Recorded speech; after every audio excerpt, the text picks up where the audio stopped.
very curious to know that story.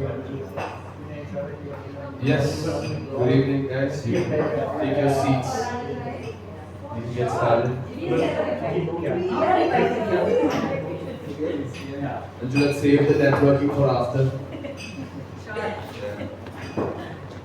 So good evening everyone. Thank you all for joining us.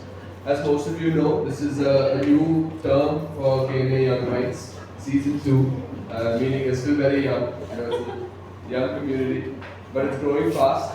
We have around 50 odd members part of this community. We're a space for young professionals, young managers, business owners and founders to sort of have a voice in this larger management sphere of our state. And that's why we're part of Kerala Management Association.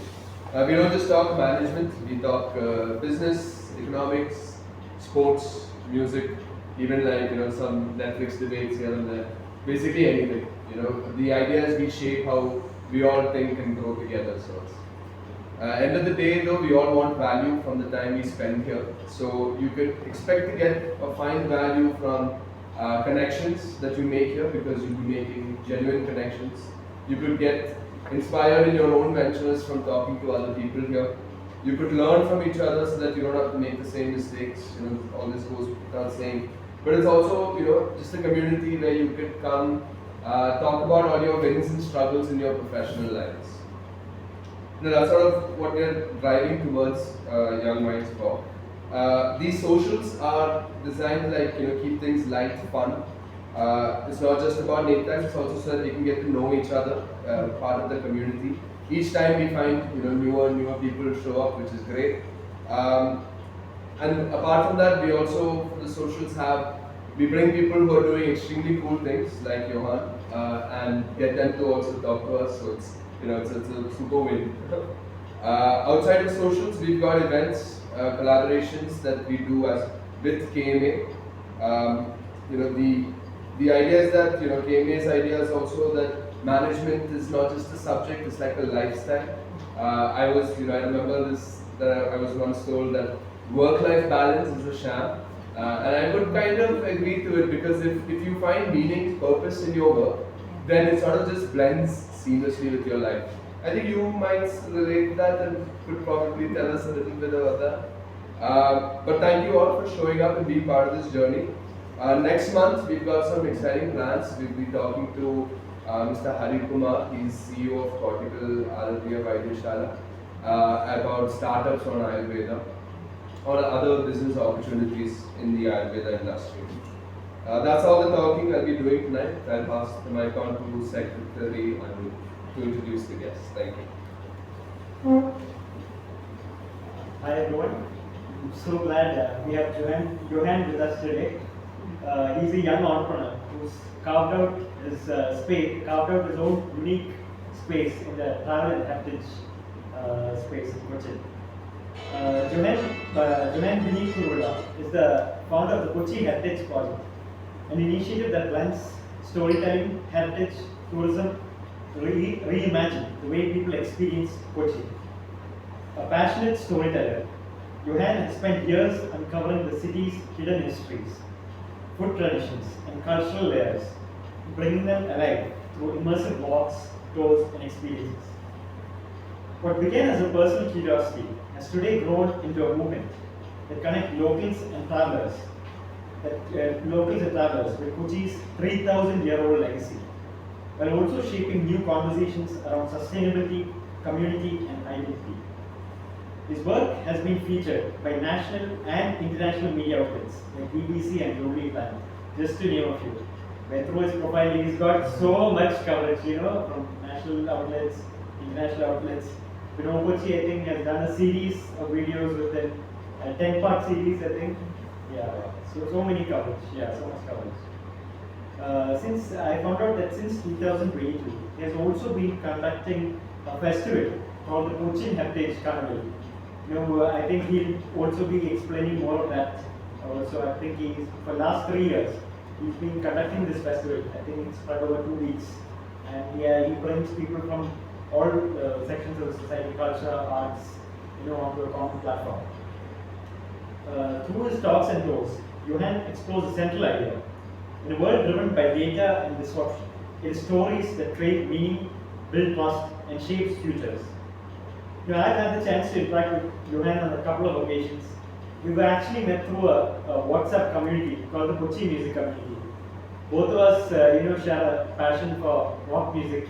So both the times we've seen each other was after two rock concerts. So that's how we connected, and and today I'm so glad he's accepted our invitation, and I'm really looking forward to having fun. Over to you, Johann. Even though I get to my social, but thank you, Mr. Privilege Media. In the past couple of times, Anup has been calling me for different events. I have not been. We can't hear you.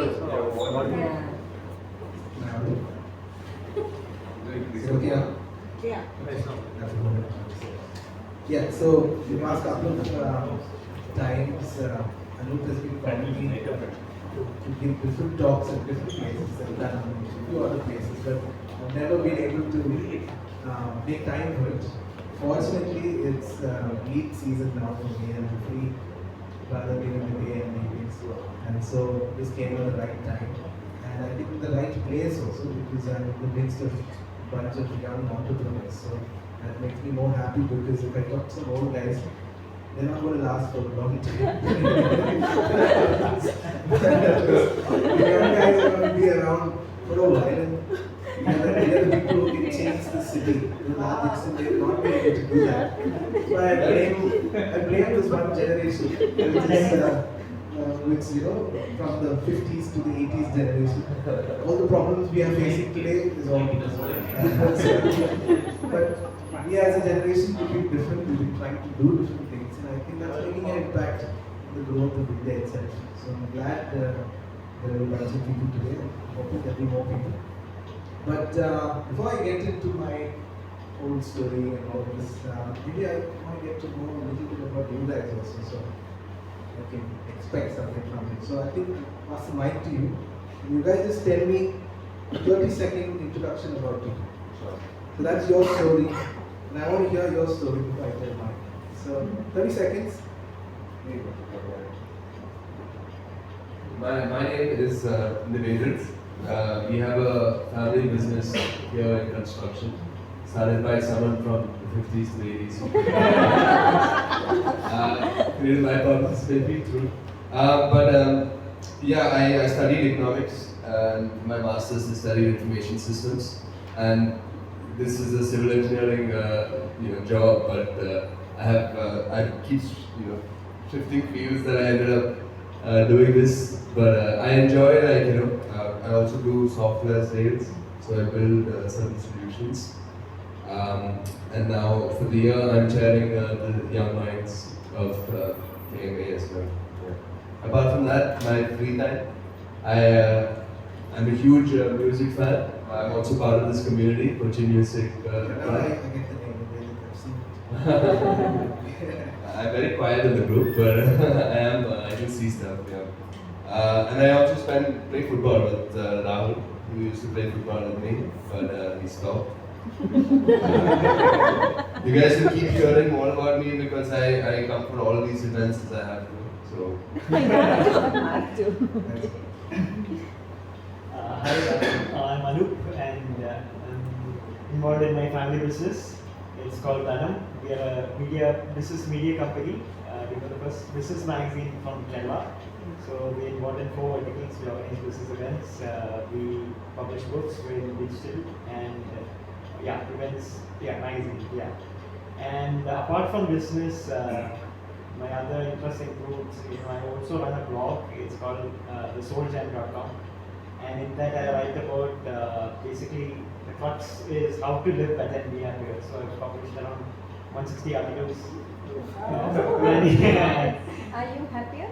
Yes. I mean, that's a long story. But it's the short stories, yes. So it's basically. I haven't seen another guy who's so jolly every day. Yeah, that's true. You guys always got smile on his face. So basically, I think the whole story will be like. So I'm really into meditation, those kinds of things. So I write about that on the blog, and I'm also into music as well. friends to play some open mics in the city and those kinds of interests. And I'm also a big fan of solo traveling.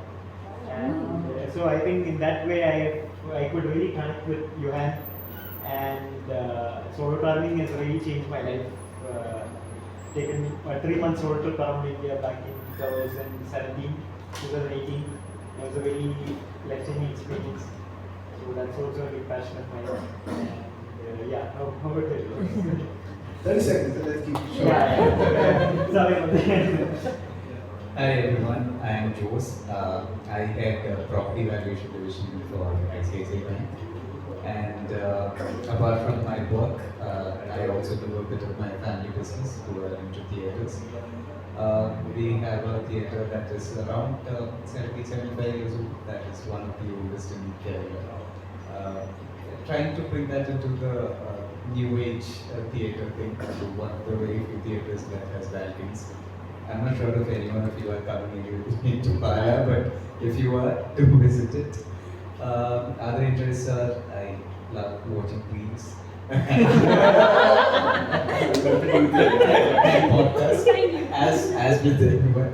I'm not sure if talking about reels and posts and spending time online. I've also read Anoop's blogs. Has made me a happier person. So, over to you. Thank you. So, my name is Raju Gracious. I teach in a B school nearby the Port. It's called Bhavans Institute. With my doctorate, I'm PhD from PUSAT. Since I teach business papers, especially marketing, I am short of ideas. So, whenever I need ideas, I depend on publications. Any good articles which I get to read. So what I understand is that students are now hungry for ideas.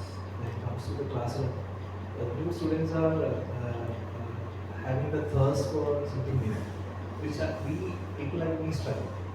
So fresh thoughts come from fresh perspective. That's what I understand, and it doesn't come from, as you rightly said, it doesn't come from people who are old. People who are having fresh mind, left to take some risk, experience some ideas. So, as a business student and also a business teacher, what I understand is that keeping myself updated, being in line with the way people are thinking, makes me eligible to continue the profession as a teacher. So, I consider myself as a very genuine learner, trying to absorb some new ideas. I attended KMA programs when I was doing my MBA and also PhD days. Still I continued because of the thirst for ideas. Still KMA Young Minds, I find it has a suitable platform to get it. So looking forward. Thank you. And then just to add, all people can come up with good ideas. KFC started with 550 rupees. So you get ideas even when you're My name is Anju. I have a consulting company which is in HR consulting. I also have a tech company. So basically I'm an engineer because in my generation we were supposed to be either engineers or doctors. So I became an engineer. Then I figured out I could be a very mediocre engineer or a great something else, right? Then I did my master's in HR, came back, and I was in HR for the last 11 years. I've been working, started the company a year ago, married to an entrepreneur business family, but I don't have any, did not have any business background earlier. Now business is going well. I'm happier. Famous blogs will be happy. Yeah, I write a lot, but writing takes me to a dark place, so I don't write when I'm happy. I write when I'm sad. Okay, that's all. Hi all, I'm Anna. I work with a multifamily office called Client Associates. So we basically help family businesses with their personal cash flow management, real estate planning, succession planning, investment banking, and all of those. Basically, we act like a private CFO for them. So I've been working there for the past 2 years. Before that, I did my MBA from Great Lakes, Chennai. And my interests are basically, I think, writing poetry, again, but when I'm in a dark place. Not when I'm happy. And I listen to music, a lot of Taylor Swift. You must be happy. She got very, engaged. very happy. I didn't sleep yesterday, today? See, context for anybody who doesn't know, Taylor Swift got engaged. Anna is happy about it. I didn't sleep yesterday. She did not sleep yesterday because Taylor Swift got engaged. My name is Nikita. I work as a business development executive for a marketing agency called Real Tribe. Real Tribe does everything. So we do your standard marketing to your movie promotions and a lot of content, stories and narrations. That's about my work. Me as a person, I love food. Now this will sound very stupid to you because I can't eat a lot of food. No, I'm allergic to a lot of food. I have a health condition and I can't eat a lot of food. So, but eating food is what makes me the happiest. So I am working in Kochi with the goal of educating people about the fact that food allergies exist and that people should be. When I say people, not common people. I mean food serving people. They don't know about this. So I think that's my personal goal from being in Kochi. Just talk Nice. about food, telling people that I don't think they have any allergy. Yeah. So see, simple idea of how I think is, when you see food, you'll be like, oh, nice, wow. Maybe if you see some beef roast, you'll be like, wow, good. I've hit the jackpot. But I probably think, oh crap, how much of it can I eat? Is there something in this menu that I can eat? This is my life in a very small sentence. But yeah, people don't know this, so I've taken up that as my goal to talk about this. No, I can't have beef. I can't have. It's really sad. And the worst thing is, I know the taste of it because I grew up eating it. So it's not like I don't know how good it is. I know how good it is. She knows what she's missing out on. Okay, so I'm Dia. I also work in Real Tribe. I think she has told about Real Tribe, so I don't have to repeat that again. I consider myself multicultural, multilingual because I am from Matanjeri. I speak Konkani, and I have a mix of cultures. So I'm also Malayali. So I have a part of all the cultures that I've been part of. Then I studied in Bangalore, so I think I have a bit of culture from there also. So I think whatever I am is defined by all the cultures that I've been a part of. Talking about myself, I worked in an HR, I worked with Walmart in HR, and then I worked with Kochi Binale, and that's when I realized that I'm in the wrong field, I have to move on, and that's when I came into the creative field. I worked with Kaiku for a while, and then now finally with Real Tribe, and yeah, that's about me. What's it called? Real Tribe. Real Tribe. Hi, my name is Rahul. We have a family business which is involved in manufacturing of roofing products. Recently, I've started my own division with solar, with manufacturing of mounting structures with solar panels. About me, I'm a marketing major. I'm involved in civil, similarly like me did. I love playing badminton, football. I'm a fairly active person. I love cycling. I love traveling. I have a dog, and that's pretty much it. എനിക്കിതുപോലെ സംസാരിക്കാറില്ല. എൻ്റെ പേര് Lijo, ആർക്കിടെക്റ്റാണ്. KMA bachelors. പിന്നെ എനിക്കൊരു scholarship ഉണ്ടായിരുന്നു മിലാനിൽ. കുറച്ച് വർഷം ഇറ്റലിയിലായിരുന്നു. തിരിച്ചെത്തി Cochin breed collect ചെയ്തൊരു firm start ചെയ്തു. പനമ്പള്ളിയിലാണ് 5 വർഷമായിട്ടുണ്ട്. പാഷൻ്റെയും പൈസയുടെ ഇടയ്ക്ക് എന്ത് ചെയ്യണമെന്ന് അറിയാതെ ജീവിച്ചുകൊണ്ടിരിക്കുകയാണ്. ഫ്രീ ടൈം കിട്ടിയാൽ ഗൂഗിൾ എർത്തിൽ പഴയ റൂഫ് തപ്പി ആ ബിൽഡിങ്സ് പോയി കണ്ടുപിടിക്കുക എന്നുള്ളതാണ് ആകെയുള്ള സന്തോഷം.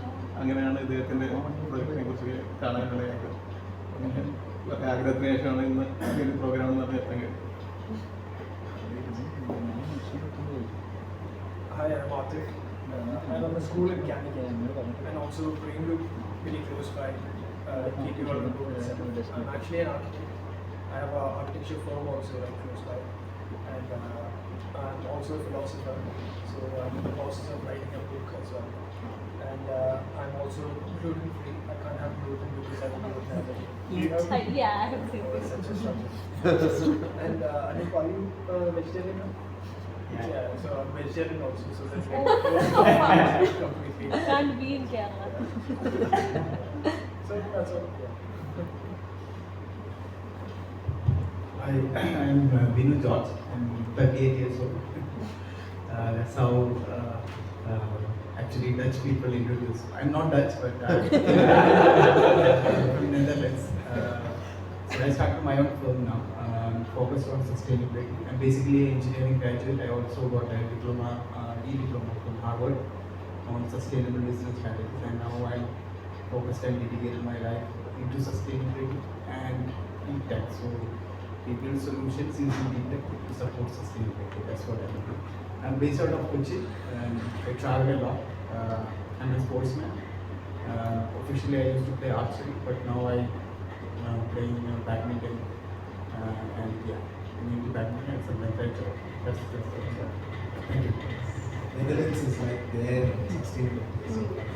Are you there? He was there, he was leaning over there. No, Tinker Space meeting 2-3 months back. Tinker Space. Tinker Space in Alua, were you there? No. That was about sustainability. So probably next one I'm just starting to explore how things are here. It's very difficult to find passionate people in that, to be honest. But I met a hall full of 50 people. I'm searching for such people actually. Does the sustainable festival happen this weekend? Yeah, this weekend. Okay. Local sustainable. Local sustainable. I will take you. Thank you. Yeah, this one person sitting here, so I just want to know what you're saying. Last person. I belong to the other age group. Let's see what you can do. Not really, I am here as an observer rather than as an advisor. Yeah. I am the immediate past president of KMA. So I have actually been mentoring or started this thing called YM in KMA. So I am mentoring this new group so that they'll take it on into the future. That's about it for me. And on a personal level, I run a diagnostic center with the name of Medivision. Oh, okay. Yeah. Regarding sports, I'm an executive committee member of the Kerala Basketball Association. Okay. And we organize tournaments for. And I was a player earlier, but right now I don't. Okay. We need to get back to you. Alright, so it's a wonderful mix of people. I think nice to hear you're from Matancheri because then you understand a lot about heritage people who are from there. But I'm guessing the others are not exactly from the heritage areas. But there's a lot about Kochi or Kochi that you don't know much about. But you're from that place, you know quite a lot. My topic today is called Building Futures with Stories. That's why I made it in stories. So it was a nice round of stories, and I like hearing stories because there's so much to learn from stories that you find ideas and might even start new businesses. Every time I start a new tour, it's all from stories that I hear. So today is about building futures with stories. I'll tell a little bit about Kochi in between and about myself, all that mixed together, what I do. But before I get into that, I'll probably do the next slide. You guys know this? Bluetooth guy. It's a brand recall. Do you know about this? So if you live in the big cities like Mumbai, Delhi, Chennai, you might come across a shop with the same brand logo. This is a brand logo of a coffee roasting brand. So they are now the Starbucks of India. So they're making premium Indian coffee and selling it to Amazon and all these places. Oh, why did I talk about all this? There's a story behind it. It's very interesting. According to you all, because you're all mostly from Kochi, from what I heard, which is the most famous group of people that came and settled here? The Konkanis are one. Gujaratis are one. The Jews. The Jews are the most famous people. Talk about Kochi, you think about Jews. That's the first thing that comes to your mind. Now this is connected to the history of the Jews, very interesting. It goes back to about 3,000 years. And that is where I usually start my talk. It's very interesting to talk about this and people will suddenly get stunned. Now what 950 BC, pretty long time back, there existed a king of the Jews in Israel. And this guy was so rich that he was minting money, but he was also importing a lot of goods from different parts of the world. And many of them are explicitly mentioned in his records, which you find in the Hebrew Torah, the Holy Book of the Jews, or the Christian Bible. If you're a Christian, you can go check it. And some of the things that are mentioned there are so specific that you start thinking where they got it from. The first one is teak. And we all know where the best teak in the world comes from. It comes from Kerala. That's why the Rolls Royce are made with teak. and so many other things. The Buckingham Palace made with Kerala teak. So there was teak in that list. There was gold, because India is the land of gold. If you collect all the all the gold that you find in all the houses here, it would be more than the wealth that America has in gold, or gold reserves. That's how much of gold there is in India. So gold, there was silver. There's ivory, because obviously elephant is a national animal in Kerala, of the state. And of course, you find a lot of ivory being traded back in the day. But there were 2 items in the list. All this was in Hebrew. There were 2 items in the list not mentioned in Hebrew. Just mentioned in the native language where they got it from. One was tokai, which is actually the peacock that you see on this image. The brand logo has the story of that. And the other was monkeys. And very interestingly, these 2 words that were used for peacocks and monkeys were not in Hebrew, were in Tamil and Sanskrit. These 2 languages have existed in India for more than 4,000 years. So in Tamil, old Malayalam, togai means the blue feather of the peacock. So you can watch the movie Life of Pi, and there's this lullaby by Bombay Jayasri. The first word is togai, because he sings about the feather of the peacock. So togai is a Tamil word, became tokai in Malayalam, and it became toki in Hebrew. And similarly, monkeys was another word called kapi. Kapi became kofi, which became in Hebrew. Now kapi is another word for Hanuman, and that comes from Sanskrit. So 2 words mentioned in this Hebrew Bible of sorts connects back to India so far back. And I love the way they mentioned this in their blog. You won't even find it even now. I had to dig into to find out what the meaning of this thing was, just to see how they built their brand. Because there's a story behind that brand, and that's how they connected to their product. So it's a very nice way to connect products. Now, this is a very interesting story, and this is about a young guy who grew up in Kochi back in the day. And as a young kid, he was growing around in Fort Kochi, and things were very different from what you see now. I think the previous generation will know how Kochi was back in the day. And Fort Kochi, where this guy was growing up, was a totally different place from what you see. There were no restaurants, there were no cafes, there were no tourism or tourists. It was just a small village of sorts of people who knew each other. Everyone knew each other in this small township. How far back was it? This is at least 40 years back. 40 years. And very interestingly, the boy had to leave this nice place. And when he got back, it was a shock of his life. It was as though something had flipped the whole place down. You know? All the homes that he saw, all the people that he saw, they were all gone. And all those homes became homestays and hotels and the cafes and restaurants that you see in Fort Kochi now. Hotels and boutique hotels. So he couldn't really place himself in this place because 20 years before he had left, in the 80s, the 90s, things were totally different. Everyone knew each other. They would walk at the doors of different houses, meet people. There were people playing music on the streets, live. There were people from the place, not outsiders coming into it. And all of this had changed in a gap of 20 years. It was a shock for the boy to find out what had happened to his small town. And then it was a quest for this boy to find out why this place was so important for tourism or all these businesses to come up. The boy was essentially me. This is my story. I grew up in the 80s and 90s in what is now Fort Kochi. But Fort Kochi was totally different from what you see now. All of us, we regret the fact that so much had happened to Fort Kochi, that people are now, wanting to move out from that place, the remaining people who are there. But for people who haven't seen it, it's so fascinating. So this is from where I come from. I left this place, I went to the Middle East with my parents, working there for a while. I studied there, and I came back to India for my studies, went to Bangalore. But I was not in touch with Kochi or Kerala for a long time. I went back to the Middle East. I worked there just like a corporate guy. And eventually, I felt bored living in the Middle East because life was so monotonous, there was no dynamism in it. And I decided to quit my job and start to travel. And so, in my travels, I started encountering different people, different ideas, doing so many different things. And I was looking at a new world where everyone was doing something unique. Suddenly my eyes just opened and everyone was doing something unique. So I went to Mumbai, I went to Delhi, I went to Indonesia, I went to Bali, I went to Central Asia, I went to Sri Lanka, Nepal, I did treks, I did solo travel, I did all these things and I found some interesting group of people. And then I thought, okay, I'm in a place where I'm taking a break, a career break. I need to do something on my own. But I have to start from scratch. So I exhausted all my money. I'm in zero now. And I came back to Kochi.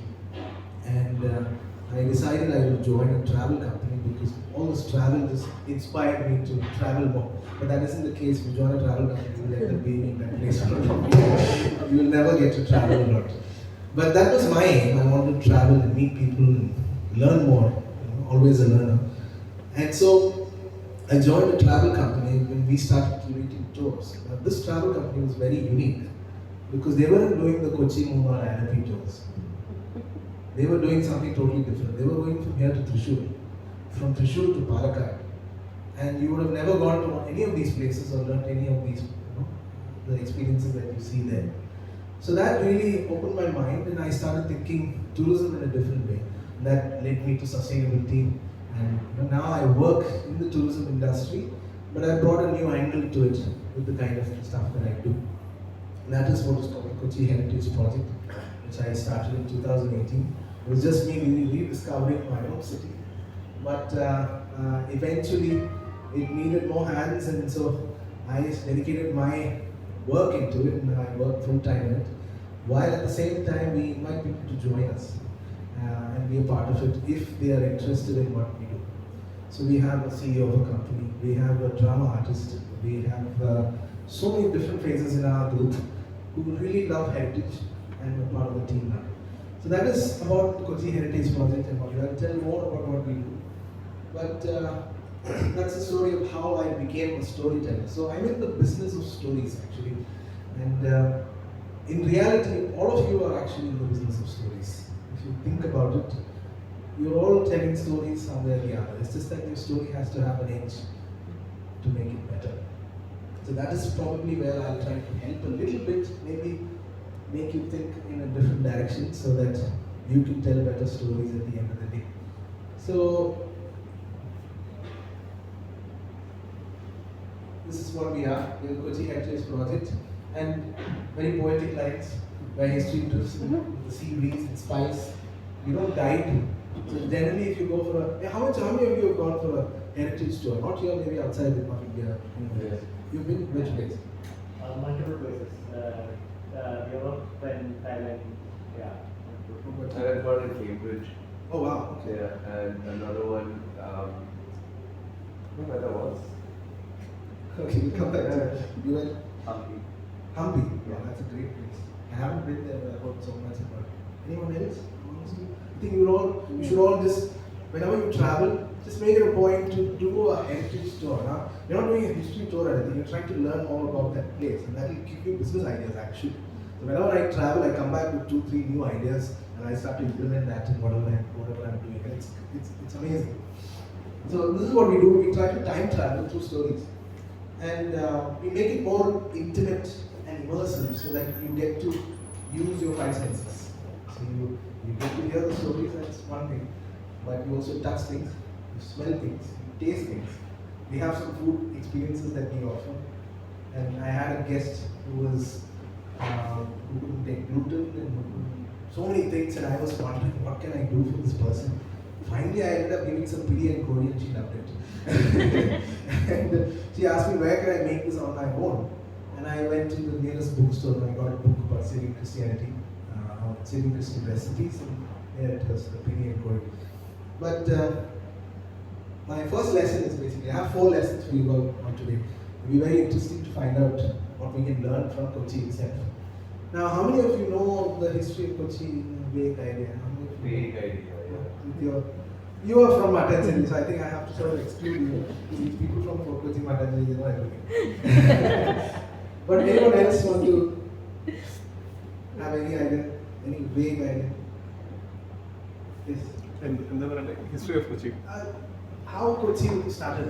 Maybe after the floods, Periyar floods. Yeah. പുതിയ മുസിരിസ് അടഞ്ഞ് പുതിയ തുറകം തുറന്നു. Yeah. പിന്നെ juice അവിടെ നിന്ന് മാറി താഴേക്ക് എത്തി. അതായത് നോർത്ത് പറവൂർ ഏരിയ മാള സൈഡിൽ നിന്നുള്ള ജ്യൂസ് എല്ലാം കുറച്ചുകൂടെ സൗത്തിലേക്ക് എത്തി. മേ ബി അങ്ങനെ ആയിരിക്കും ആദ്യത്തെ ആൾക്കാർ അവിടെ എത്തിയിട്ടുണ്ടാവും. Exactly, and it's all correct actually. Very interestingly, Kochi is a very young, not very young, but 700 years old. There existed a place called Muziris, which is why Kochi Muziris began. And that was where maybe the peacocks and the monkeys went from, or the ivory and all of that went from. They used to say that if a shipment from Kochi or from Muziris went into Rome, you could be a millionaire overnight. Just one shipment was enough to become a millionaire in Rome. This is 3,000 years back. So the first lesson I have for you guys is adaptability. And he just mentioned that the Jews actually migrated here. In fact, the city was started by the Jews. This is why I said they're the most famous people here. Because Fort Kochi and Matanseri, in that small area, the Jews were the first ones to come and settle down. There might have been some native fishers who were walking around or staying around. But amongst that, to do business, it was the Jews. They were already living in Muziris and they migrated here. So they were living in Muziris, which got basically sifted, got destroyed. Ships couldn't come in, and they adapted. They moved into another place where they were totally newbies, and the Jews are actually very good at this. They go to some new places, they start businesses, and their entire business is run by them. You look at any country in the world, you'll find a small group of Jews doing this behind it. So, in fact, I lived in Bahrain, it's in the Middle East. Bahrain is an Islamic country, but the board of, it's called the Shura Council. This is the board which basically decides how the country should run. It's a small group of elected ministers, but then most of them appointed by the king. In that group, there is a Jewish family, because they've been running the finance institutions in Bahrain, a Muslim country. So there you can throw away all those problems you have. And Kochi was one example where you find a Jewish woman being taken care of by a Muslim man, and her cook was a Christian lady. So there's three religions coming together. That exactly was Kochi. So adaptability is one lesson that you can learn, because there was a flood that took place in Kochi in the 14th century. It wiped out another place called Muziris, but created a new harbour for ships to come in. That's the area that you see from Fort Kochi, the area between Vaipin and Fort Kochi. In fact, Vaipin is actually from a Malayalam word called Veppa, means to form, to place. A new formed land came up, which is why Puduvaip, the name Puduvaip. So that land was formed because of the flood. And that is what you see here. The Periyar flooded, this is the Periyar, and then that long piece of land that became known as Puduvaip. And the Periyar eventually overflew and then created a small channel right here, which you see in our Google Maps, this area opening up into the sea. And the Jews migrated from there and came and settled down right here. Eventually the Muslims also came after 40 years. And then the royal family thought, okay, there's some business going on here. Let's go and make some money out of this. Then the royal family came here at the beginning of the 1400s.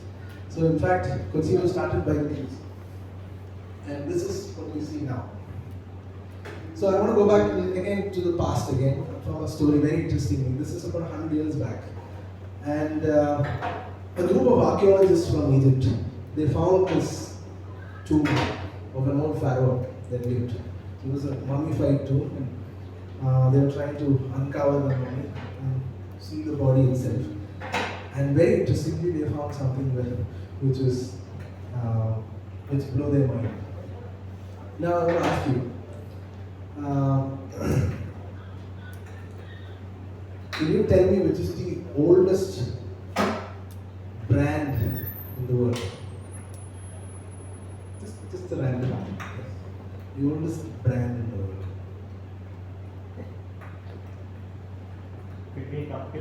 It's connected with Kerala. You're laughing because you know nobody's gonna get it right. But in fact, you actually know it. That's why you're laughing. No clue. Any clues? Yeah, clues. From Kerala. You You've already said that. Go back to hundreds of years or thousands of years back and see what brand came out of Kerala. Pepper. Pepper is probably the oldest brand because it became the most expensive commodity in the world. And Kerala was marketing it 3000 years back. So inside this mummy, they found, this is the mummy of Ramses II. They found pepper in his nostrils because they thought if you put pepper in your nostrils and then when this mummy wakens up, he will start breathing and he will breathe through the pepper. That will take him to the afterlife. That was how important this pepper was. So it's not a very losing picture, but this was the mummy that they found, and they found this product or this brand of Kerala pepper, Malabar pepper. So that's why my second lesson is basically the value that was created of pepper. So we've all tasted pepper, but we don't know much apart from using it as as what do you say, taste enhancer in our food. Whereas the Europeans took it to another level. The medicines and things like that were made with pepper. Even now, Ayurveda uses pepper as a sort of a base for all their medicines. And someone was here from Portugal. No, I just mentioned that. You just mentioned, okay. So Ayurveda uses pepper as a main base and it's still very medicinal. Now I want to come back to our time and see someone who came with value in a brand. So I don't know how many of you are drinkers here. So, some. So this came on a very, very young night. I was having a drink and I came across something that was very interesting. And you should give it to this guy who did it. I don't know if you know what vat is. This is also a story of Kerala. And Kerala used to make some very crazy vat at one time, but the Romans used to come and take vat from here for their wines. That's how important vat was. But then we abused it, that generation I told you. By the 80s, they banned arak. Basically, vat is now illegal. But in COVID, some of those people started making some vat. So, this guy created vat where it's vegan. He's a Malayali from here, he lives in Canada. And he created bottled vat at 46% alcohol. And he's selling it in Canada. But you can get it in the duty free. It costs you 4,000 rupees. So you see the value that he created with something that Kerala just dissolved it. They just said, oh, in Kalukamari. They were all talking about this arak. And he made a brand out of it. Look at it. It's called Mandagini. And what they are actually doing is using spiced versions of it. Which Kerala was that brand I told you, the pepper that came from Kerala. He just brought it together in a brand and now he's making millions. This is what I found out. It's connected to Kerala very interesting. So if you read the bottle, you will see that the name Malbari was inspired by a book called Hortus Malabaris, and it means the Garden of Malabar by the Dutch East India Company, who are here in Kochi. And the governor of Malabar, his name was Henry Flandry, along with his renowned herbalist who was an Ayurvedic Vaidya. His name was Itti Achudan. In 1678, made this whole detail about flora and fauna. This is on their branding. So they are using something that Kerala was famous for their brand, and they made value out of it. This is what I'm saying, creating value. So he made value out of history and heritage. And they are telling a good success story behind it. This thing is very good, you should mix it, and if you have drinks, this is very good. That is also what gave birth to Hortus here in Palmina. That's the story behind Hortus. All of this is actually spice inside it.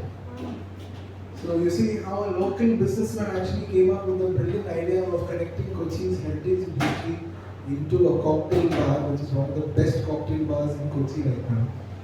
Selling cocktails, all that they do is mix it with some spices that Kerala also know. So that's the second lesson I have for you in history and heritage, especially Kochi's heritage, is that the value that you create from stories is something else. So you have to look out for stories like this. Which is why I said if you travel go to a place, to a heritage store, you get to hear a lot of stories, and then suddenly it clicks your mind and say, okay, maybe we can do this in my city.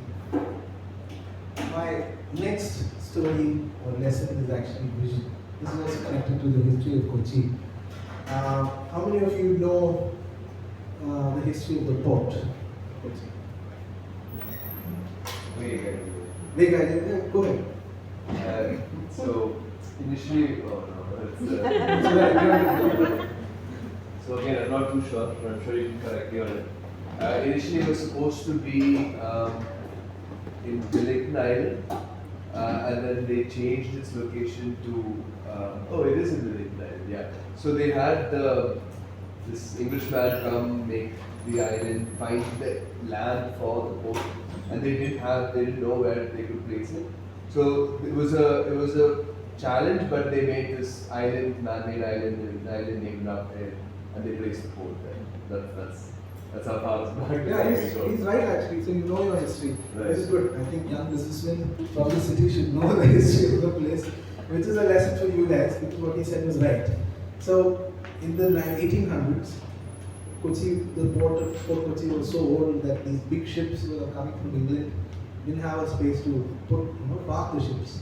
So they had to sort of park it outside in the sea and then send lighters with goods, which costing a lot of money because you have to send this up and down. In between, some guy will push it down, some guy will steal some. And that was big business in Kerala actually, smuggling from the ship, which is still a big business in Kerala because Kerala's inflation is actually because of smuggling that happens in Kerala. There's a lot of hoarding and stuff that happens in Kerala, and that's why it's the highest in India. So that is back from history actually. So when the British wanted to build a port, they decided they didn't want to spend money on it. So they forced the kings of Travancore and Cochin to spend money on it. But then again, they didn't know how to build a port here because everything was so populated that there was no space. Even now, Kochi's problem is the space. There's no space in Kochi. And so this British engineer was sent to scout the land. And he said, okay, I can build a port here. And people thought he was crazy because how can you build a port here? There's no space. There are people living all around these areas. How can you build a port? So initially they were planning to build a port in Ernakulam and then take over this entire area, displace all the people, and then make a port. That didn't happen because this guy came up with a brilliant idea. Now I told you the floods that created Kochi. Those floods keep happening even now. That's why in 2018 also we had a flood. Every 100 years there's a major flood, but we thought 2018 was the first one. But every 100 years there's a flood. And every year there's a flood because these monsoon from rains from the mountains, they bring a lot of silt and sand. And all of that comes out into Fort Kochi. And it creates a small island that you can't really see, but it's very shallow out there. And every day if you go and look at Fort Kochi, you'll find a lot of dredgers dredging those sands from there. So he came up with this brilliant idea of dredging the sea there. Take all the sand that you can from there and put it elsewhere. But also make it in such a way that the waters will flow without any problems. This is what he did.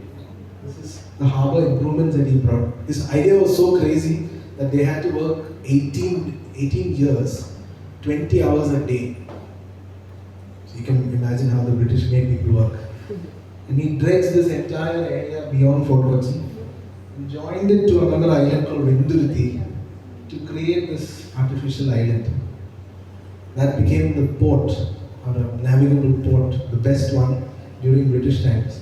But now we've shifted to Vallarpadam, which is the new port. This has become the cruise port. But from this, what I could understand was the vision, because when they wanted to inaugurate the bridge that connects Wellington Island to Fort Kochi, Mattancherry, no one believed that this bridge is going to work, or this island is going to work. So what he did was he made a couple of elephants walk through, and he stood in a boat underneath it to tell people that this is not going to break and fall, because there are elephants ahead, and I am the engineer and I know how long it will last. And it's been more than 100 years now. That is how well they were good at. So you can see the vision that he had. He didn't have anything to do with all of this. And he created something out of thin air, which I don't think even since then we've been able to replicate. The Valapado was an existing island which was already there, and they just took over someone's land and then they started building over it. But here he created an entire piece of land. So the kind of vision that he had is something that we need in our present day businesses. And I think there are many people who are doing it. Probably you are also doing it already subtly, maybe. You might not realize it. And the last message or last lesson I have from history is the soul. So we have a new tour that we launched for foreigners and North Indians who come here to taste or to know about Kerala food. So all of you are Malayalis and there are no North Indians here. Can you tell me the 3 ingredients in Kerala food, or that is always used in Kerala food? There are 3 ingredients that are almost always used in Kerala food. Coconut. Coconut. So coconut is one element. Yeah. Karivepla is used, but then again, you can't really say it is a big element. It's just herb that is added to it, add taste. Garlic? Garlic, no. Garlic is not from Kerala. I think so. Tamarind? No. There are different types of tamarind. Mustard. No. That's very 3 elements. So these are all things that you add into it, but major components like coconut is a big thing. And 2 others. Every day we eat all these 3. Every day. As Malayalis, we eat all 3 every day. In some form or the other. Unless you are eating some European diet. No? 3 things. You're asking for ingredients that came out of Kerala or? Yeah, actually, it is not out of exactly from Kerala, but they are there in Kerala food. Breakfast, lunch, and dinner. Oh, okay. Nobody wants to give a try in the back. Yes, what do you think? Chili came from Portuguese, from the Portuguese, from South America. Pepper is a major element, but we don't use pepper a lot in our cooking. Coconut was right, something else that we use. See, this is why we do this tour. You guys should also come and do the tour. So, one item is sweet.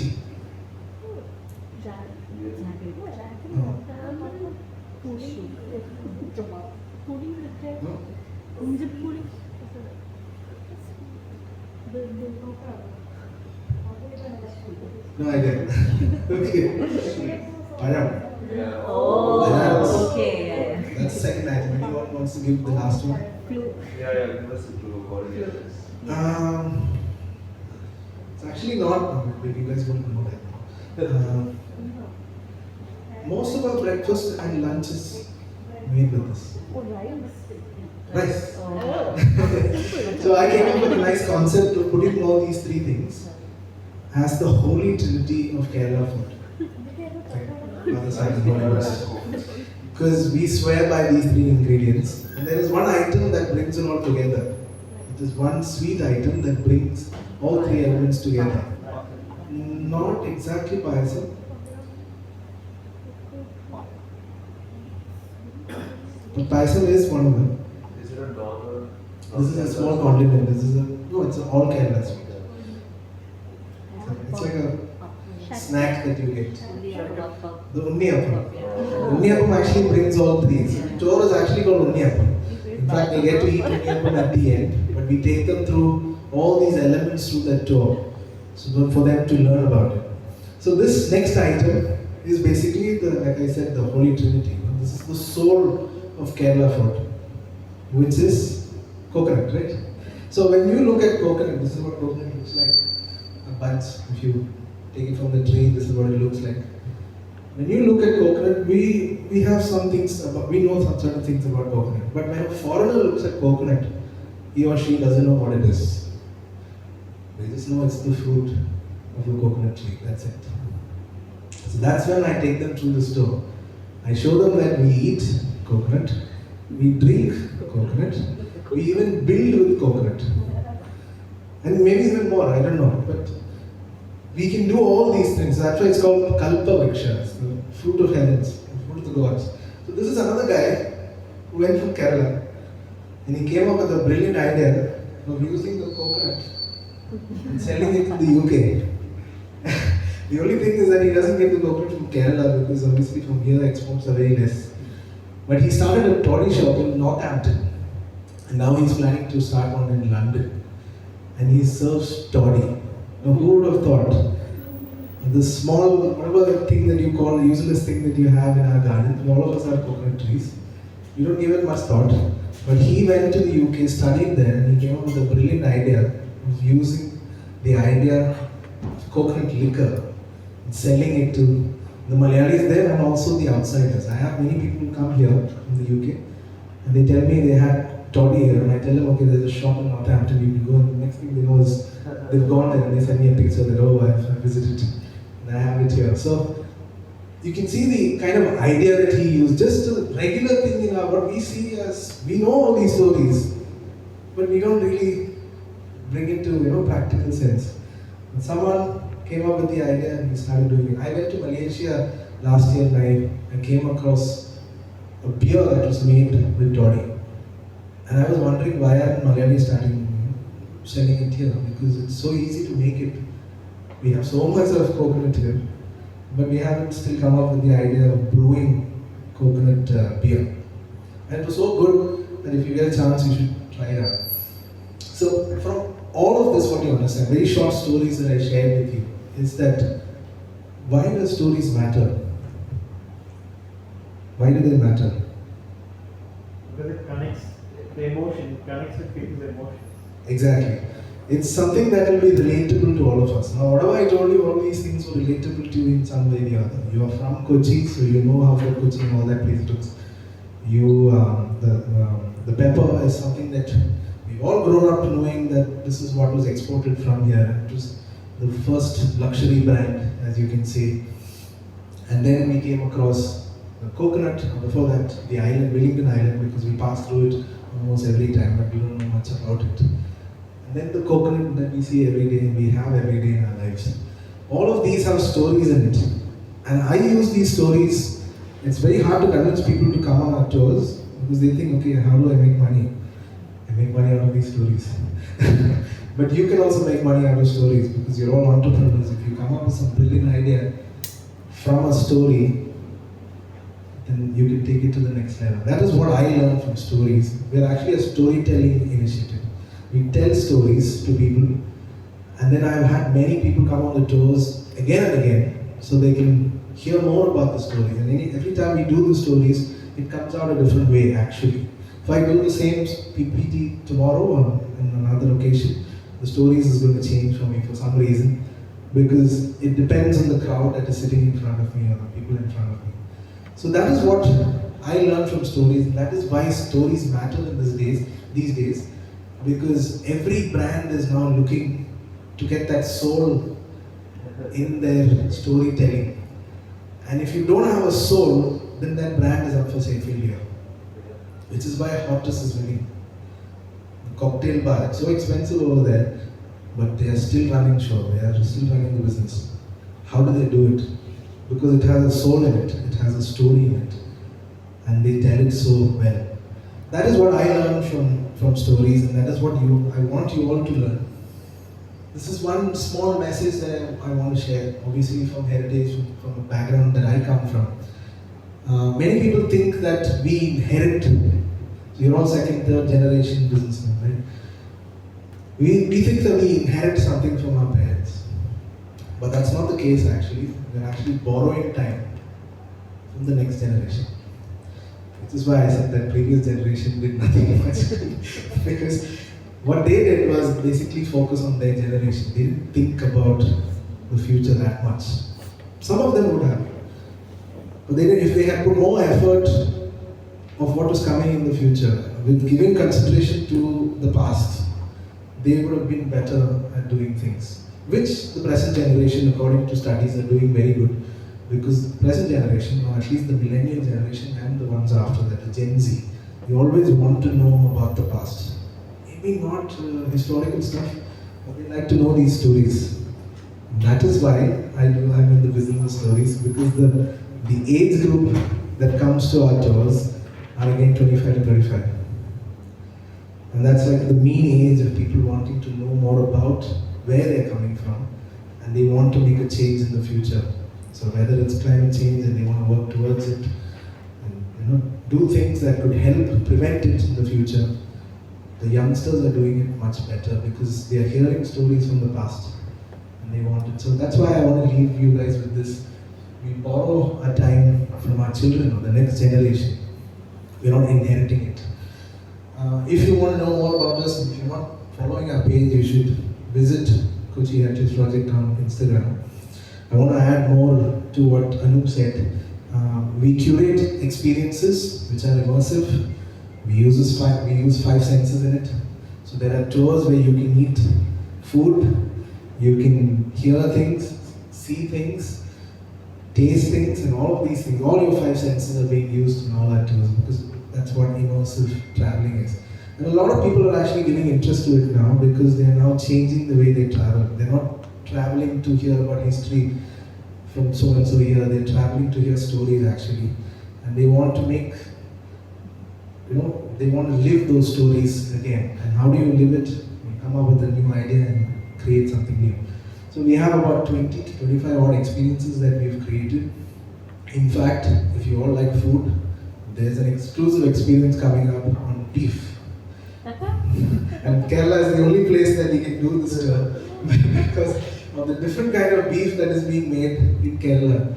And so I wanted to tell the story of beef in Kerala and why it is so important in Kerala with history actually. So I'm actually reading V.R. Ambedkar's Untouched Books and to tell the story of beef because it makes more sense in Kerala than any other place, which is why beef is so abundant in Kerala. So that's a new tour that I'm creating. I want people to learn a little bit from history, but at the same time have some fun eating food. When you go to Matancheri, we have a food tour where there's only vegetarian food. There's only vegetarian food.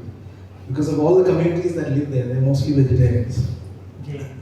And there are about 33 different communities that live in this small pocket. And we try out about 10 to 12 different food that comes from different communities. Even go to a Konkani family, because the food that they make for their Nalimani Kadigal, as we call it, is different from the Malayali Nalimani Kadigal. So there are experiences and from all of this, there are stories to be learned from, to study from. Even the story of the parota is so interesting that you wouldn't have thought something like that. When you come to the tour, you can hear more about it. I'm not going to share that story. But I would invite you to come for our tours. They're not your regular tours where you're looking at buildings and some things like that. I'll be telling stories like these, not these again, but some of these are there. But similarly, at different points in and around, and also curating more in Edmonton and all these areas also in the near future. Walking, bike tours, like bicycle tours, and food experiences. So we have dining experiences that we do at different places that talks about food from different communities and all of that. So we do it in Brampton, we do it at Leela, and a bunch of other places. We do it at a Syrian Christian home, a Konkani home, because all the food that you get there is all different. And they all have stories in it that are, maybe you could come up with a new product or a new idea or a service. So the next time when you think about your business, think about your About Me page. This is where I look. When I go to a website, I actually go to their About Me. Many websites don't have About Me. They say the business started in so and so year and so and so year. There's no story about the business. There's no story about the person who started it. But the people who are actually telling the stories are actually doing very well. So the next time, don't list your services or your products. List your story. And that is what people want to hear. Because when they get that connect, because it becomes relatable when you tell a story, that is when they will use that product or use that service and they'll feel more like doing it. Now, whenever I feel like having maybe a spiced cocktail, I will quickly run up to Hottest because it's part of history and good ambience and all of that. And that's how you create stories. So I hope you got the lessons that I wanted to share today. Like he said, we do these festivals once every year, called the Kochi Heritage Carnival. And this is about bringing different people working towards heritage. In fact, the Sustainability Fest that's happening this weekend is also very similarly placed. You have workshops that you can do, you have live performances by local artists who are into a lot of different things, not your DJing and all of that. So there's a lot of things that are happening in Kochi, and we're trying to share the story of Kochi through these kind of experiences. So hopefully we'll have something in December this year. We had it in the last 3 years. But whenever you get free, try to see if you can join us on an experience. Or if you have clients who are visiting. I get a lot of people from different businesses bringing their clients for a tour with us, because only then that the client can understand how the people of Kochi work. So they send them for a 3-hour tour with us. And then they know, oh, Malayalis are like this, are very lazy people. Which is also one of the stories I tell. The Portuguese and the Dutch and the British, they found Malayalis to be so lazy that they had to bring slaves from Africa to do or build a fort and do all the work. That ended up being a story about Kapuri. This is something that this Kochi is famous for. The Kapuri Uttapunar. And because Malayalis were very lazy, they wouldn't do any job. And that's the same story even now. But we are very good at many other things. Maybe not hard labor. Soft labor is something like so that is why we traded the most luxurious goods back in the day. So we're actually good at some things, we can maybe make it better. But thank you so much for this opportunity. Can I ask you a few questions? Yeah, so a small round of questions. I have a question. I just stop loudly.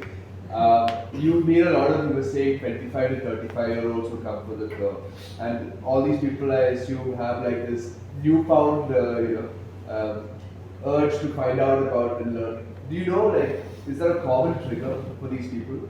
Have you seen a common trigger where they, that happens and that's when they find, the urge? I don't know any specifics, but it's the age.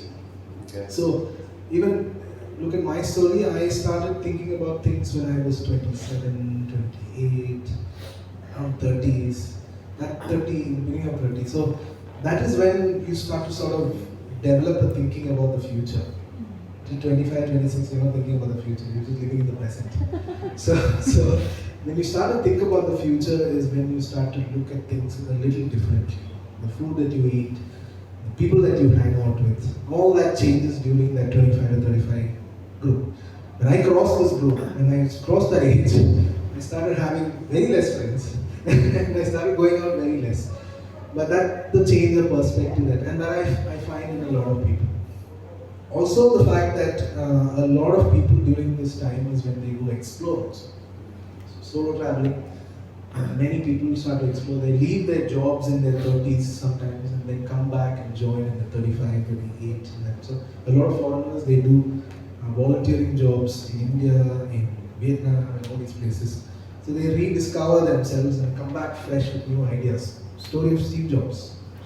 Story of many people. They all took a break. Beatles, they took a break, came to India for meditation and all that, and then went back to create success stories.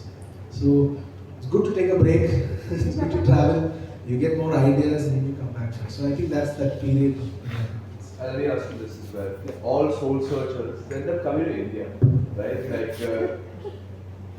But then, you say, the history of, when you look at the history of the world, how much significance India holds compared to other countries?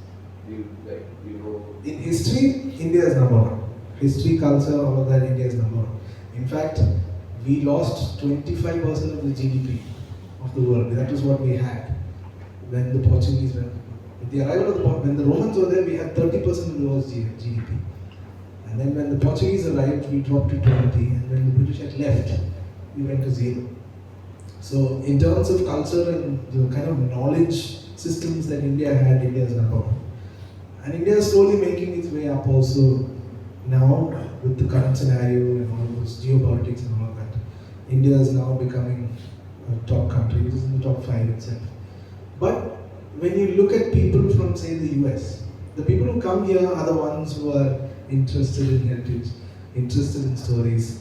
That's only a small percentage of people. The rest of the people don't even know what India is. Or they don't even care what India is. Let alone, look at what's happening here. So the percentage of people that knows about India and who wants to actively come and visit India. There's a very small population, which will take a long time for it to change. They still believe that America is the end of the world, so that's how they live, which I find. But again, I find a lot of people traveling, and the most recent travelers I had is the Chinese, who never used to travel. And because China is so blocked, so say stubborn people over there, Taiwanese people, not Taiwan is again part of China, but they don't agree with China, so they're not even recognized as a country. So we had a couple of Taiwanese come here, and they talk about Kochi's, Kerala's history and all that. They did a TV show on spices and things like that. So they are now getting awakened, because now they're seeing in geopolitics India is exerting a lot of pressure. So all of this is connected to history, but I find people are getting to know more about us. It's just that the percentage is very low. Social media is doing a good job, but also doing more jobs. No, there's not much people who do what you do. I don't know of anybody who. Yeah, does actually what- zero competition. Yeah, Exactly. At least. Yeah, so what are like because there was nobody or nothing to follow, you had to do this by yourself. So what are the challenges you face doing what you do, and how do you go about tackling it?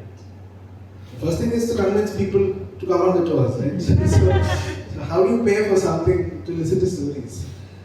You have to make the stories more interesting. So in the beginning, I found it very difficult to even attract. Even today, for certain time of the season, it's difficult to get more people to come for this. But what worked in my favor is that there is always a small group of people who are really interested in these things. And if you get into that community, if you are networking well enough in that community, people will get to know more about you. So when I started, there was something called Sahapedia, which is a non-profit organization all over India. Right now they were on hiatus and they are coming back. But I wrote to them. I told them, listen, I'm studying about Kochi. I saw that you have a lot of walks in and around the country, free walks. I didn't see one in Kochi. So I sent them an email, and I told them I want to do this walk. Now they had more clout. They had more people knowing about them. And because it was a free tour, people started coming in. So all the tours that I did in the beginning had 30, 40, 50, 60 people. And all these people were from that same community. So that is where you have to network. So whenever you network, if you're networking in the same industry, that same, or maybe some crossovers here and there, so like an architect who would come for cultural events, you would get to meet more architects. On any other industry, when you network well enough in that group, I think it's going to get more eyes on you. And then one thing that worked in my favor was social media. And social media has an exact target audience. So finding out who's your target audience is the most biggest thing that you have to find out. What is the age group of people that you're going to influence in whatever you're doing, whatever industry you're in. And then you have to find those people. So some of them will be in Facebook, some of them will be in Instagram, some of them in Twitter, some of them in Snapchat. So it depends on who you want to sort of connect with. For me it was Instagram, and still Instagram is very good, which is why I worked with Kochi. We did a collaboration for free. Just so that people will go know more about Kochi's small hidden histories and stories. So yeah, networking is one of them, and using tools to your advantage. AI is now the biggest thing that you can probably get here. And I use AI, but I also correct AI. There's a lot of mistakes that AI does in history. They'll make up their own history, like many human beings. So you have to try to tell them, listen, you're trying to fool with me, right? So I actually write it that way, and then they come up with an apology. I'm sorry, you caught me red-handed. Do you use God? No, not yet. I'm That's still very getting conversational. Conversation, yeah. So ChatGPT was very conversational, but I started using Gemini and a few others, which are non-conversational. So Grok also, I think I should. It's my Twitter. It has all these different kinds of, even conspiracy mode and unhinged mode and like all this. So make use of technology as it comes. Instagram came at the right time and it sort of helped me. Can you speak a little about it? Like you were blogging before this? Yeah. So what is that like? So that was part of my travel, and that is what launched me into the travel industry. So I have now quit my job. This was 2014, and I started traveling. Obviously, I'm not making any money. Whatever money I saved up was what I used. So I came up with an idea of making money was to write blogs. How do you make money from blogs? It's a different question. You can make money from blogs, which is what many people do. I started blogging my travels. So these are like raw stuff that came out from me, from my experiences. And I put up a website and everything, and I used to blog there. Slowly, brands started noticing this, and this is the pre-Instagram age. The people were reading stuff online, not looking at things. So people who were reading these blogs found these information very useful, because before that, when I was traveling, I was always using some old forums where people will leave, like what you have Reddit now. But then back in the day, you had forums where you could go in and then read about people's travels and whatever they wrote. But then when blogging started, travel forums. yeah, travel forums. So when blogging started, you could just Google it, and then whatever you're searching, you would get a link and then start reading on it. So brands started identifying my blogs, and I started working for brands for money. So they would take me on free trips, and some of them would pay, and then I would write for them. So you get your 5-star accommodation and all of that, and then you have to come back home and then write about the whole experience. But I made it a point that whatever I write is not sort of biased. It was always the truth of whatever I was doing, which many influencers don't do back then and even now. They sort of support that brand, which I never did. Which is why after a stage, I started getting less income from that, because I was not always writing good things about that brand.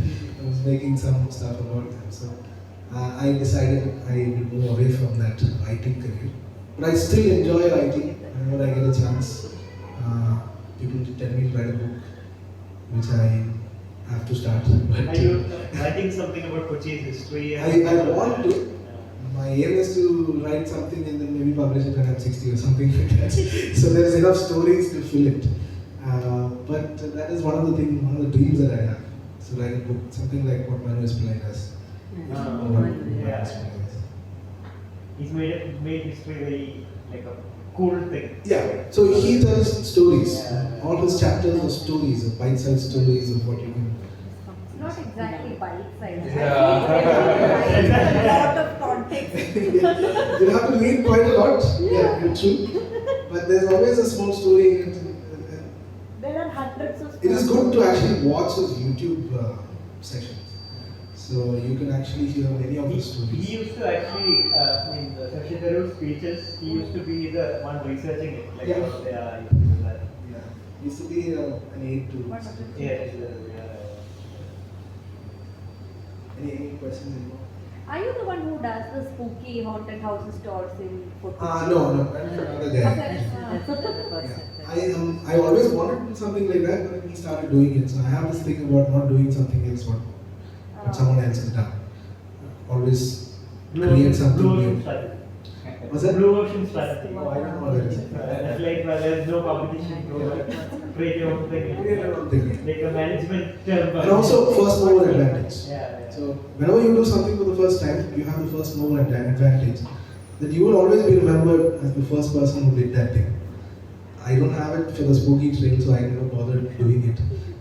But I have many spooky stories. In the future, I might add it to some of the stories or something like that. So how do you see the difference between the tourists, domestic and international, with respect to response to your stories?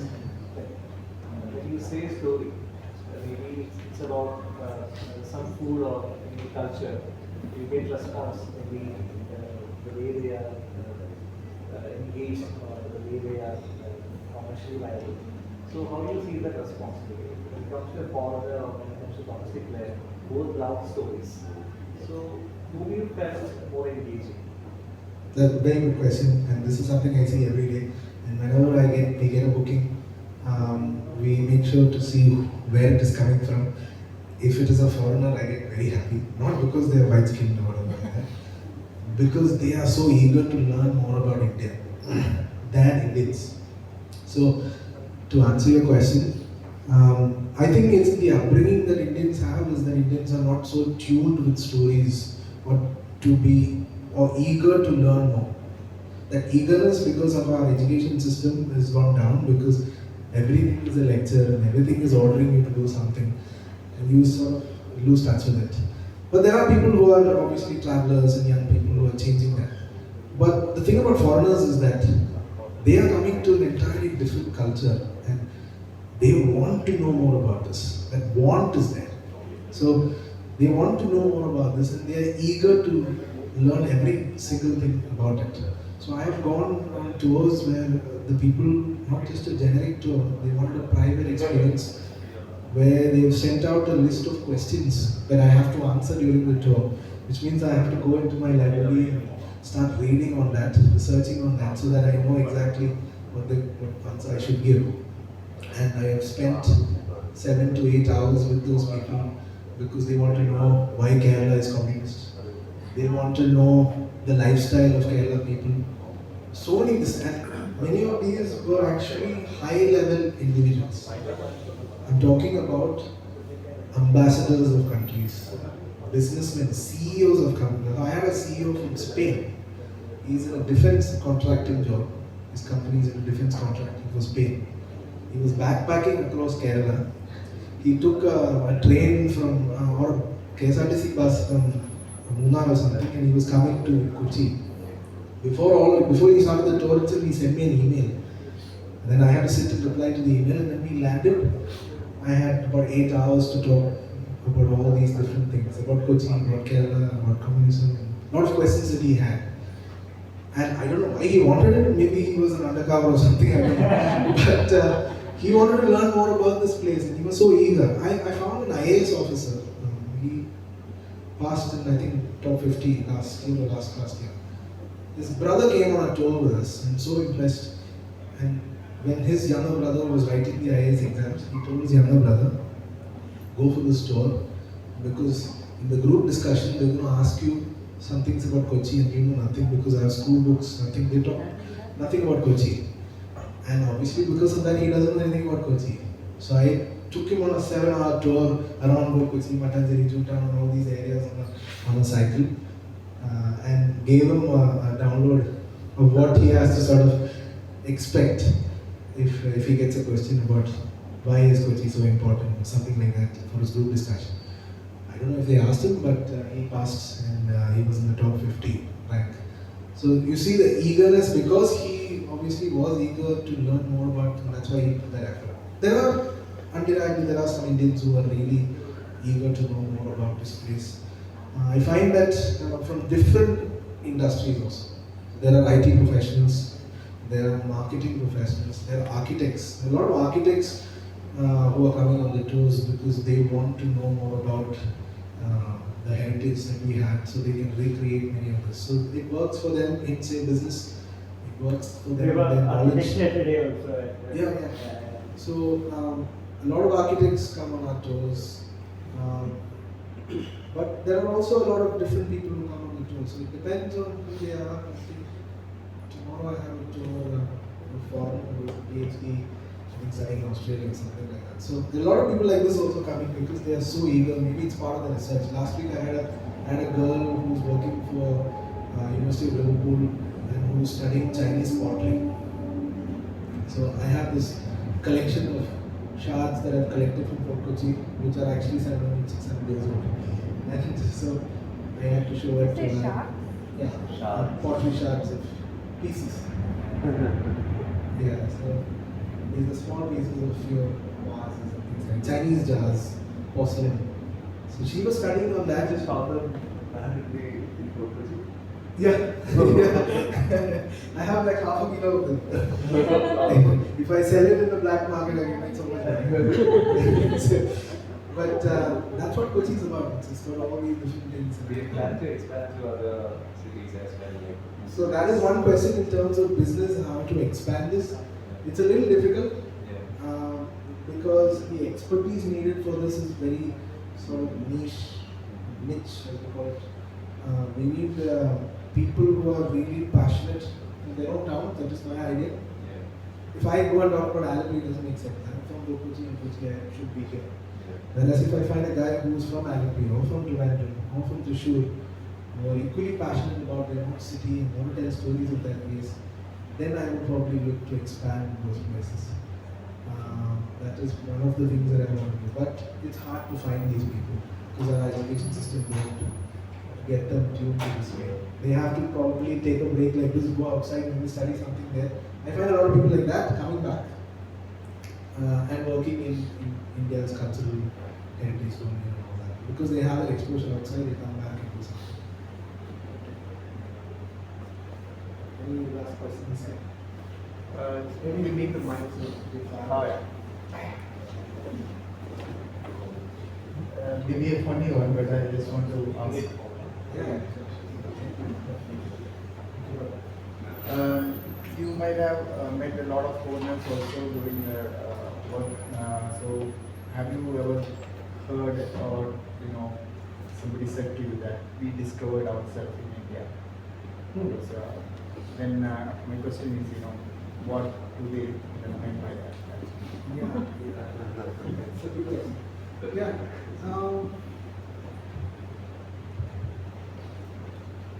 Yeah. Yeah, so there are many people, like I said, Steve Jobs is one of them. He has mentioned in his autobiography about how he discovered himself in India. That is what led him to Pixar and then go on to He came when he was 90. Something like that, yeah. So many people like this, they, for them, so this might be a little difficult. When I've traveled with a lot of Jewish people. One of the things that Jews do, one of the things that they do is this, after this high school, they have a 3-year compulsory military service, which they have to do. If they don't do this, then they won't be able to do anything in that country. So they have to do this mandatory 3-year service, both male and female. And those 3 years bring back a lot of mental scars. Talking about killing things, killing animals, people, all these things. It's obviously going to scar their memories. So they all take a break because they get a lot of money because of this 3-year service. They take a break in India for about 6 to 8 months. That is when they travel from here to Kodaikanal to Goa and then to Kasur. Yeah. So they basically want to do a lot of drugs and then basically get rid of those hard memories that they have. But I found that many people have sort of found themselves and stayed back also. So there are people who have continued their meditation for 3 years, 4 years. There are many people who have stayed back. So I have a girl in our team who's Romanian. The reason she's in our team is because she has always found India so interesting. From her thesis or research work from her exam, she now lives here and she works at Rajagiri as an international correspondent or something related to international affairs. And she's working here because she loves to live in India. So she sort of found her purpose in India from all the journeys. I know a Dutch historian who came here through the land route in the 60s as a hippie. We took a bus and all that from Netherlands and we crossed Pakistan and came to India. And he was so inspired by India that he came back to do his PhD. And to do his PhD, he lived in Kasaragod, in some interior village in Kasaragod, and did his PhD and he went back. But that didn't stop him because every year he kept coming back for 30 years. From the 70s or 80s, every 30 years. And now he's an accomplished historian who's written about the Dutch East India Company in India and all of that. So he sort of found his purpose again in India. So I find that many people eventually find a purpose of doing things in India because again the stories are so much that they want to share. Maybe they found that was the business opportunity that they wanted to do. So all of that, I find many people, foreigners and Indians also, who have found themselves in places. So I found myself in the Himalayas. That's when I realized that okay, I need to change my trajectory in life and do something useful. But my travels actually helped me a lot. I climbed the Everest Base Camp. I've done a lot of treks in the north, and all through those treks I found out that okay, there's some purpose of me living in India. Prior to all of this, I hated India. So I grew up in a family of people who were abroad in the US and all these things. And all of my cousins are citizens of other countries. I'm the only one who's here. And the reason that came about is because of my travels. So I found my purpose in India itself. And I decided to stay back here, although the pay is much lesser than what I would have made in the Middle East and then if I had gone abroad. I chose to take that cut and then live here because that gives me a lot of satisfaction. Great question. Any? Yeah, you have a question? Thank you so much. Thank you, Johann. It was brilliant. I see a lot of new faces here. So usually I do the word of thanks, and the framework I have in mind is during the conversation I have to make up something in my mind on how this thing will flow. But then I completely forgot that I have to do the word of thanks today. So kudos to your storytelling for that. So you were brilliant, and two words that come to my mind thinking about your storytelling is it was beautiful and magical. So all of us were just transported all the way back to the mummies to the present day. So it was wonderful. So thank you so much. I'm so glad that all of you could make it here today. This group, although we are a small bunch of group, it was I see a lot of passion in each and every one of you. The energy in the room was really, really good. I could feel it sitting here, even in the front. So thank you so much, everybody, for coming. We will have more such wonderful, wonderful sessions. So as a token of love and appreciation, I invite Nivedit and Anu to hand over the memento to our speaker, Johann.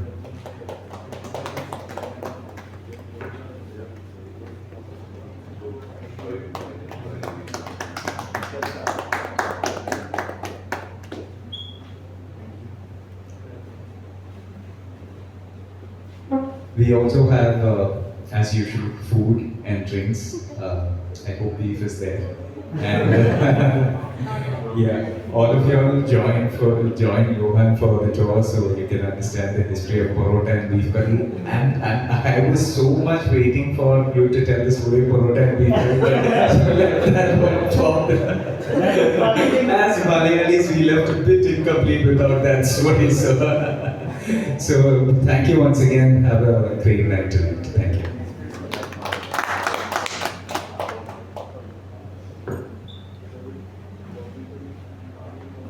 You can either choose to eat or drink.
That's a good space to show. Very, very good space. You work for legacies. So you've done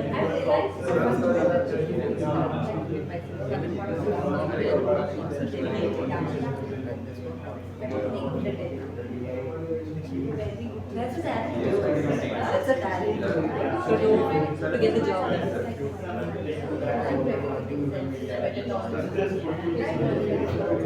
You're more of that delegated.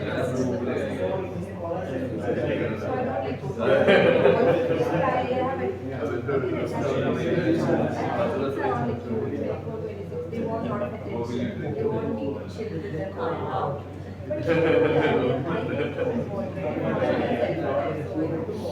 And that's I think we aspire to be Yeah. like you. You're not right.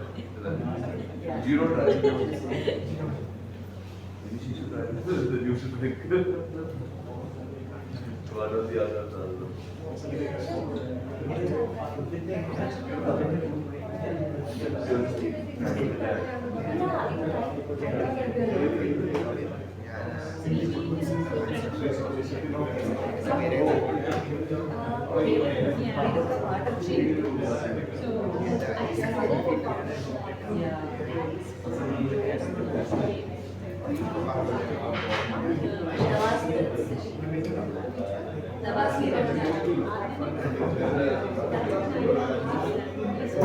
He asked me questions.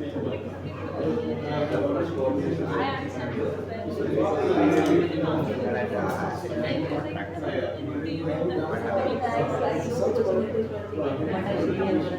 We should go, we should go. I've been telling us this morning we should go. I grabbed the Oh, it's a little bit interesting. So this time we don't have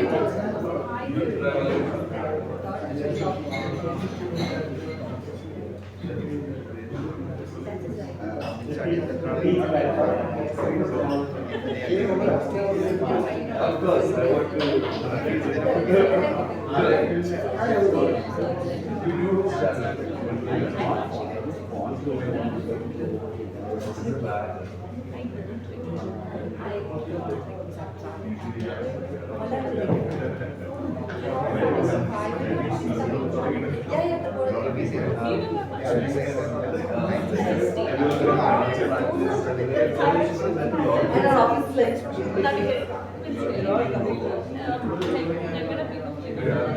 He's also his father. Yeah, even before this. Yeah. It's alright. Also comes very fast. This one book. I do know how to This is a book called Kochi Heritage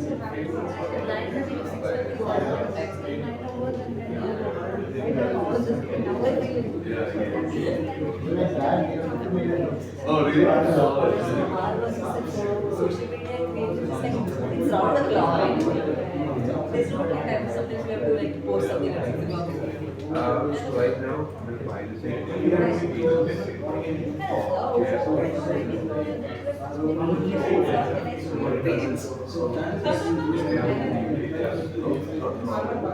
have this they do road patient. So anytime the elevated comes into the station so then the nurse has to call that patient, ask a few questions, and log them. This is statutory for these care homes. So what we did was, I called